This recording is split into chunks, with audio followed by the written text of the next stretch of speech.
Hi, I'm Steve. Welcome to my channel. Today we're going to do a review on my Chevy 2500 HD. That would be this big white pig. Oh, there you go. That big white pig sitting right behind me. Stay tuned. Ah, yes. The legendary Chevy 2500 Suburban. The undercover Silverado. The big dog of the group, so they say. Well, I've had mine for almost 3 years, and I've had my ups and downs, and what we're going to do is basically go over the good, the bad, and the ugly. Let me go ahead and show you this thing.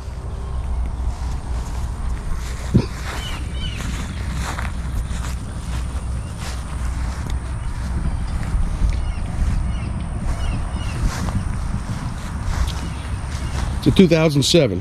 When I initially purchased it, it had 289,000 miles on it. What? 289,000 miles? You went out and you bought a truck with almost 300,000 miles on it? That thing's dead. You got screwed. It's gonna fall apart. You're gonna be doing an engine. That's junk. Right. That's what everybody said. But if you know, you know. This truck booked out for over $20,000. Oh, I'd say back in 2019, with over 100,000 miles. $20,000, that's what these guys wanted for this truck.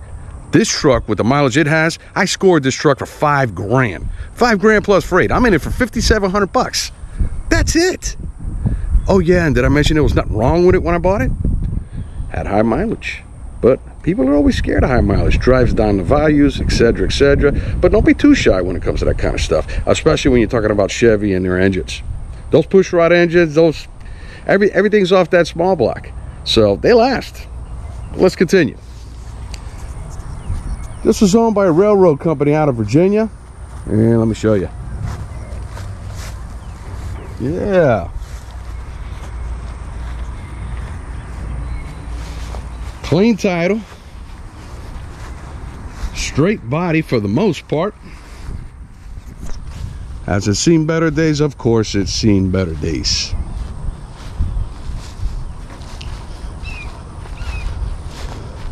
It's an LS. The LS, well, it's not leathered down, it's not fancy, it doesn't have a bunch of frills on the inside, but I kind of wanted a truck that was all business. I don't buy trucks to look cool, I buy trucks to work. And what I was trying to do at the time I purchased this truck is I was trying to get around having to buy a big 3,500, 2,500, or even a diesel for that matter. Unfortunately, well, we had to go that route regardless. We'll get into that in a few. Nothing on the headliner. Interestingly enough, it did come with dual AC. So you got your little basic setup here, auxiliary, but then you come to the back of the vehicle and you got this up here. So no frills, not fancy, but definitely worked. When I purchased it, it didn't have a back seat. I guess these things didn't come with a back seat. I don't know what they were doing with it. All I know is I need a back seat. I got kids, man, you know what I mean? So I purchased some seats. This one looks terrible. The other one's good. These seats came out of a Yukon. They fold down. I don't know what route I was going with this truck, whether or not I was going to go ahead and put a bunch of money into it and put it the way I like it, or I was just going to use it. So I did not want to go ahead and go over the top and start spending thousands on an interior to make the thing look nice. Again, I buy a truck to work. Don't get me wrong, I like nice amenities, but what I don't like is the fact that once you get this thing where you want it and you get it all fancy and beautiful, the last thing you want to do is use it. You know, I don't care if this truck gets a hit. I don't care if this truck gets scratched. They have hit this truck probably 9 times in parking lots. I come out and there's a new crease, there's a new dent, there's a new ding, and I haven't hit anything with this truck. So, you know, you put a nice, beautiful paint job on this truck and fancy wheels and a beautiful leather interior on this truck, you're not going to want to use it. This, I'll throw 2x4s in here, conduit, pipes, plumbing, all sorts of garbage I'll throw in this truck. I've even had engines in the back of this truck, just dragging things around. So, pretty good. Now, the back, it's a good size, but it's not like a pickup bed. It's not even like a 5-foot bed. It works, but it doesn't.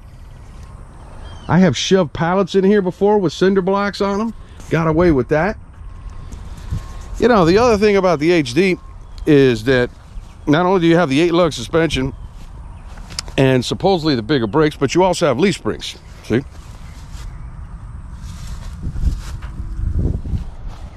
All the other SUVs, Tahoe, Suburbans, Yukons, Escalades, yada yada, they come with trailing arms and coil springs. They don't come with the leaf springs. HDs come with the leaf springs, so that's a plus.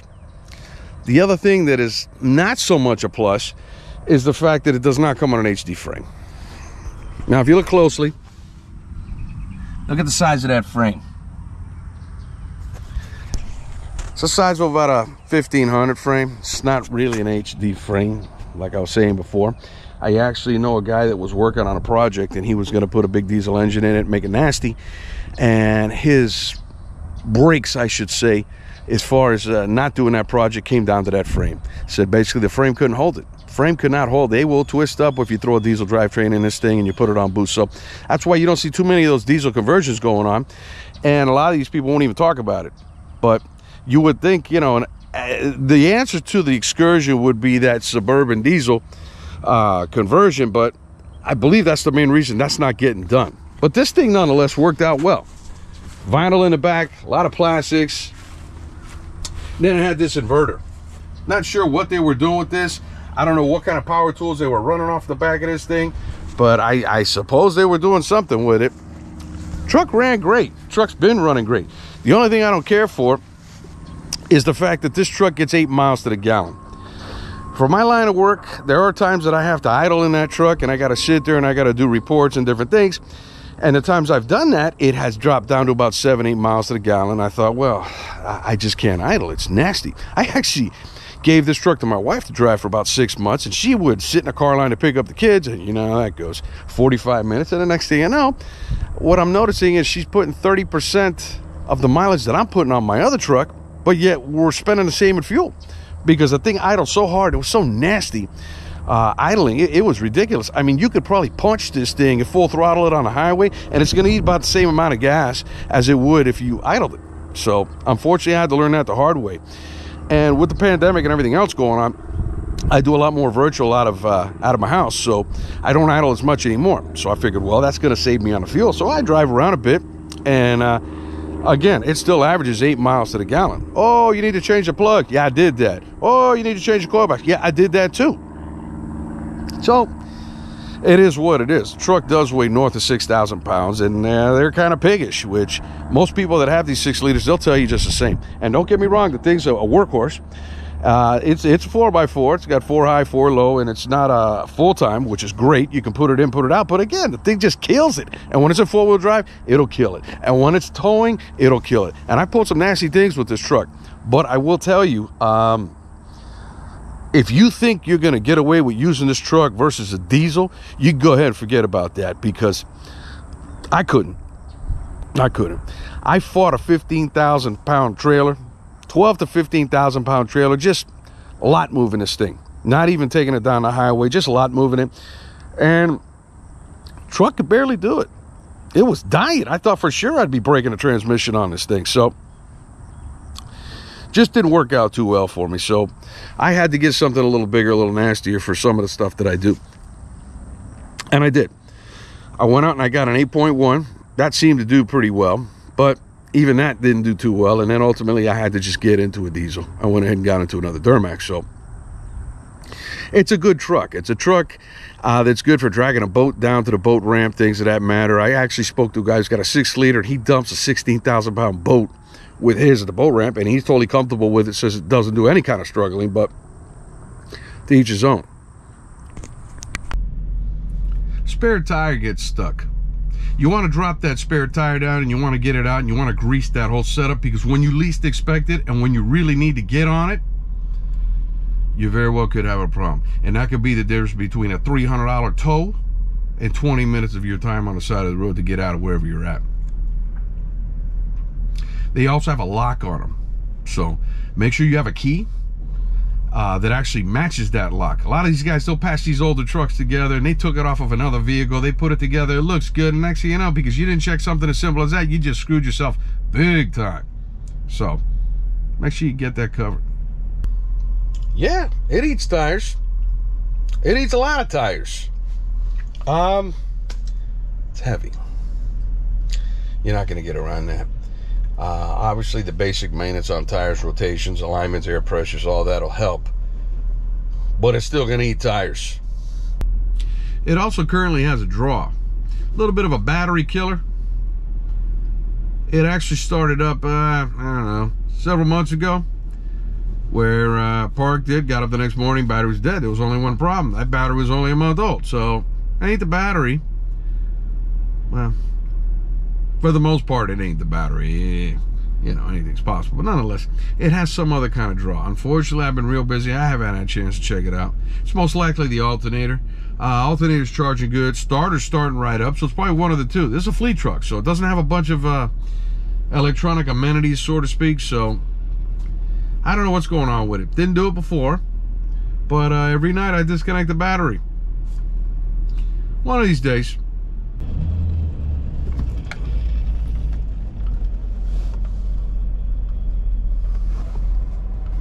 Oh man! You see that? Oh yeah. That's the heart attacker right there. That's another thing that goes on with these trucks. These trucks have an oil pressure sensor problem that after they get some mileage on them, they start doing that. And the gauge starts going nuts. Look at where the gauge is now.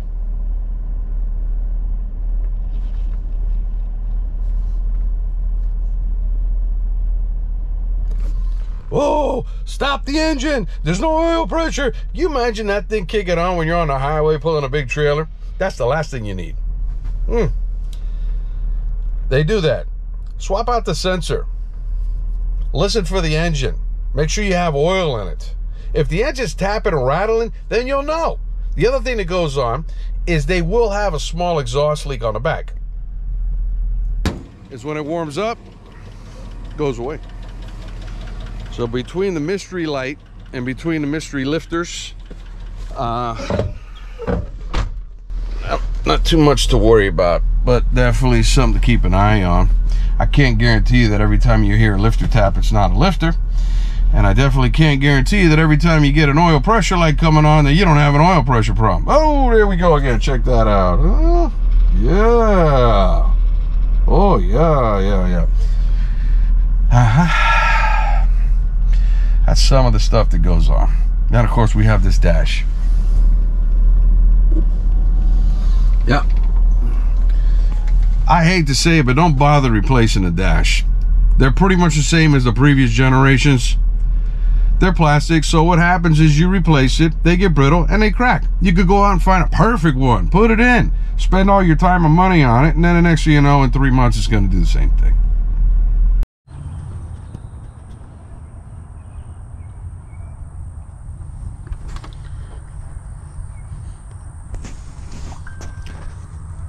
At one point in its life, it had a dual battery setup, and I guess it was disconnected. Right? You do get some rust. Rust was another thing I wanted to talk to you guys about. Now, yes, we could all say that, hey, you get rust when you're up north and assault on the street and blah, blah, blah, blah. I get it. But again, this thing came from VA. It's not like it came from the North Pole. I kind of was a bit disappointed with that, but here, have a look at this. So you got some of that. Then you got all of this. That kind of sucks. You know, I'm not going to go through all of that and cut it out and replace it. Frame's got a little bit of surface rust. That's okay. But look down here.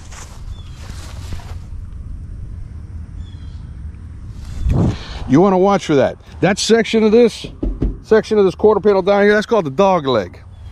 So if you're in the market for one of these, check out the dog legs. Make sure that they're not all rusted out like this. What these guys did, they kind of got me on that one. That thing's got body filler on it, so somebody actually bundled that up and spotted it in before they flipped this truck on me. I didn't see it. I don't care. It is what it is. Again, when I got this truck, this thing ran great, fired up every time. You could park it for a week or two and it wouldn't kill batteries. And that was pretty awesome. It has currently 318,000 miles on it. Thank God, knock on wood, the thing's never been on a tow truck. It did get me a couple times with the pass lock, which any GM with a pass lock will get you occasionally. So again, we took all the keys off the keychain, put it in, and that was it. It doesn't smoke, it doesn't overheat, it doesn't do anything. It just goes. Again, the only problem is it's got a drinking problem, man. This thing loves fuel, but it is a good answer to somebody that lives in an HOA and they don't let you have pickup trucks where you live, or don't want to drive a gigantic truck that's too long, or has to have something that their significant other can jump into that's manageable. You know, believe it or not, this thing's shorter than a Silverado, and it's still a pain in the ass to park at Home Depot when I go over there. What are you gonna do? But it's definitely a terrific compromise for somebody that can get away with using this versus picking up a pickup truck. You know, it's very undercover. The other thing that's kind of interesting about it is a lot of people think it's a police truck. It's been a great truck. I just wanted to give you guys an update and keep you informed on what these things are all about. Don't be afraid of the mileage. I mean, look for the obvious stuff, you know? If the thing's smoking, if it's got a hard miss, if it's dropping puddles of fluid down low, any of that. The other thing with this truck, though, that I did want to mention is they do have an inherited character trait, not only to have rocker rust and dogleg rust in that area, but the front drive shaft spline has a tendency of stripping out, where when you go to put it under load and you hit it a good couple times, it'll slip you, and the next thing you're kind of stuck. And that, oh man, that's aggravating. That's really aggravating. But I still prefer the independent four-wheel drive suspension on the front of this truck than I do a big dead axle like the rest of those trucks, like the Dodges and the Fords and all that. Now, again, everything has its use. You know, if you're into construction and you're doing different things and rock crawling and all sorts of crap, I could see where a solid axle on the front's definitely going to be better. But I prefer the independent. I've driven both. I don't like the solid axle. They drive kind of funny. They also have a big issue with wobble of death. You know, when things start loosening up over there and you're going down the highway, you could hit a small pothole, and the next thing you know, this thing's all over the place. That kind of stuff don't happen with this truck. This truck's basically got a two-wheel drive front suspension. You have your upper and lower control arm set up, and it just has a CV axle. Here, let me show you.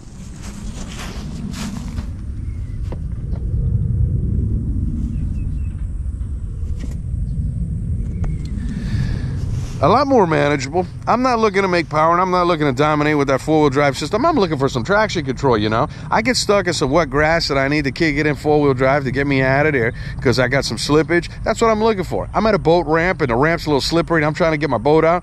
That's what I'm looking for. I think that's the whole reason Chevy continues to go with them, because at the end of the day, when you do drive this truck, the damn thing drives like a Cadillac. I'm gonna lie to you. And that's another reason that this truck has been around for as long as it has.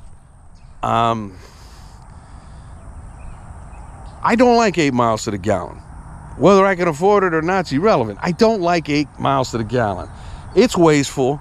And yeah, I'm a car guy, so no, I'm not going to sit here and talk to you about how we need to buy electric cars and I'm going to buy a Prius. That's not this video, and that's definitely not this channel. But because it did drive as well as it did, and it does, I kept it. And it was never supposed to be a daily driver, but it turned out to be a daily driver. When I'm in this thing, people get out of my way. Half the time because they think I'm a cop. The other half the time, they don't want to get hit by 7,000 pounds. Terrific. Love it. Love it. So you know what? At the end of the day, when you do the math and you figure out what it's going to cost you for a Honda Civic, what full coverage is going to cost you for a Honda Civic, and all the other amenities along with a monthly payment, you start to realize all the people that want to hate on you for the kind of gas you spend are paying 5 more than you are, which in turn would kind of make them more wasteful than you. Food for thought. Something to think about. Thanks for watching the video. Please like and subscribe. Leave a couple of comments. If I got some answers I can give you on questions you might have, go ahead and ask. I'll do what I can. Been in the business a long time. Thanks again.